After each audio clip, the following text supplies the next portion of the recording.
Customer এসে বলতেছে আমার এই ফ্যানটা চলতেছে না। তো দেখুন বন্ধুগণ, লাইন দিয়েছি আসলে চলতেছে না। তো কি সমস্যা আজকে আপনাদেরকে দেখাবো, ক্লিয়ার করে দেখাবো অল্প টাকায় কিভাবে মেরামত করা যায়। তো সর্বপ্রথম পিছনের পার্টটা খুলে নেবো। এই যে দেখুন পিছনের যে ব্যাক পার্ট আছে, ব্যাক পার্টের নাট খুলে নিচ্ছি। ব্যাক পার্টের নাট খুলে আপনাদেরকে দেখাবো অল্প টাকায় কিভাবে মেরামত করা যায়। সর্বপ্রথম আমরা ব্যাক পার্টটি খুলে নিয়েছি, এবার পরে রেগুলেটরটা খুলে নেবো। যেহেতু সর্বপ্রথম রেগুলেটরটা আমরা চেক করবো আর কয়েলটাও চেক করবো, আসলে কি সমস্যা আজকে আপনাদেরকে দেখাবো। এ ধরনের সমস্যা হলে যাতে আপনারা বুঝতে পারেন যে কি সমস্যা। তো দেখুন বন্ধুগণ, রেগুলেটরটা খুলে নিয়েছি। এখন যে রেগুলেটরের যে কানেক্টর আছে তিনটা, রেগুলেটর এখানে তিনটা দেখেন কানেক্টর আছে, অর্থাৎ এখানে টেপ না মেরে এই কানেক্টরের সাথে লাগানো। তো এই কানেক্টর তিনটা কিন্তু খুলে নেব, খুলে আপনাদেরকে দেখাবো একে একে তিনটা কানেক্টর খুলে নেব, যাতে পরবর্তীতে যদি কানেক্টর লাগাতে হয় সেজন্য কিন্তু কানেক্টর খুলে নিতে হবে। এই যে দেখুন তিনটা কানেক্টর কিন্তু একসঙ্গে খুলে নেব, তাহলে কিন্তু আমাদের কয়েল খারাপ আছে কিনা বা রেগুলেটর খারাপ আছে কিনা বুঝতে সুবিধা হবে। এই যে দেখুন এখন খুলে নিচ্ছি লাইন দিয়ে, এখন কিন্তু দেখাবো আসলে কয়েলটা ঠিক আছে কিনা, ফ্যান চলে কিনা।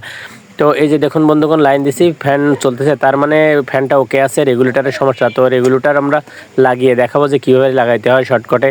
তো দেখুন ফ্যানের একটি তারের সাথে রেগুলেটরের যে কোনো একটি তার সংযোগ করে দিলাম, ফ্যানের একটি তারের সাথে রেগুলেটরের একটি তার সংযোগ করে নিচ্ছি। এই যে দেখুন এই যে একটি তার সংযোগ করা হয়ে গেছে। রেগুলেটর কিন্তু সিরিজে কানেকশন করতে হয়। দেখুন এখন যে মেন লাইন আছে, মেন লাইনের সাথে রেগুলেটরের, এই যে দেখুন মেন লাইনের সাথে রেগুলেটরের একটি তার কিন্তু সংযোগ করে নিচ্ছি। এই যে ফ্যানের একটি তার রেগুলেটরের সাথে, আর রেগুলেটরের থেকে একটি তার ওই মেন লাইনের সাথে, যাতে প্লাগ দিলে যে দুইটা তার থাকে সেই দুইটা তারের থেকে একটি তার কিন্তু এই যে সংযোগ করে নিয়েছি। আর বাদ বাকি দুটি তার খালি আছে, মেন লাইন এবং ফ্যানের। এই দুটি তার একসাথে কমন করে পেঁচিয়ে দেবো, সুন্দর মতো পেঁচিয়ে দেবো, যাতে করে লুজ কানেকশন না থাকে। যখন পেঁচানো হয়ে যাবে সুন্দর মতো টেপ পেঁচিয়ে নেবো। এই যে দেখুন বাড়তি ডুক কেটে দিচ্ছি, বাড়তি ডুক কেটে দিয়ে সুন্দরভাবে টেপ পেঁচিয়ে নেবো। এই যে দেখুন মাথা মুড়িয়ে দেবো, মাথা যদি ভাঁজ করে দেয় তাহলে কিন্তু লুজ কানেকশনের সংকাত থাকে না। এই যে মাথা ভাঁজ করে টেপ দিয়ে নিচ্ছি, সুন্দর মতো টেপ পেঁচিয়ে নেব, যাতে করে কোনো প্রকার লিকেজ না থাকে, লুজ কানেকশন না থাকে।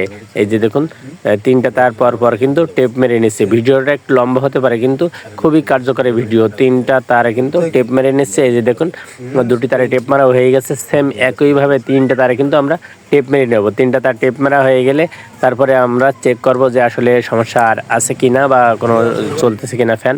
এই যে দেখুন এখন কিন্তু রেগুলেটরটা আগে যেভাবে লাগানো ছিল ঠিক এখনও সেইভাবে লাগিয়ে দেবো। নাটটা যে জাম নাটটা আছে সেই নাটটা ভালো মতো, অর্থাৎ যে বোল্টটা আছে এই বোল্ট কিন্তু নাটের সাথে ভালো মতো টাইট দিয়ে দেবো। রেগুলেটরের নাট এবং বোল্ট কিন্তু সঠিকভাবে সুন্দর মতো টাইট দিয়ে নিচ্ছে। এই যে দেখুন টাইট দেওয়া হয়ে গেছে। এখন নটটা কিন্তু লাগিয়ে নিলাম। লাগানোর পরে ফ্যানের যে ব্যাকপার্টটা আমরা লাগিয়ে নিচ্ছি। আবারও ব্যাকপার্টটা সুন্দর মতো পজিশন মতো বসায় স্ক্রু দিয়ে মিডিয়াম টাইট দিতে হবে, তা নাহলে পিছনের ব্যাকপার্টটা কিন্তু ফেটে যেতে পারে। এই যে দেখুন মিডিয়াম টাইট দেবো। দেওয়ার পরে আপনাদেরকে এখন দেখাবো যে ফ্যান চালিয়ে সিরিজ বোর্ডে এই যে দেখুন কত সুন্দর ফ্যান চলতেছে। তো এখন কিন্তু ভোল্টেজ বাড়ে, অর্থাৎ ডাইরেক্ট 220 ভোল্টে দেখাবো। এই যে দেখুন কত সুন্দর ফ্যান চলতেছে। তো আপনারাও এই ধরনের সমস্যা হলে এভাবে মেরামত করতে পারেন খুব সহজে।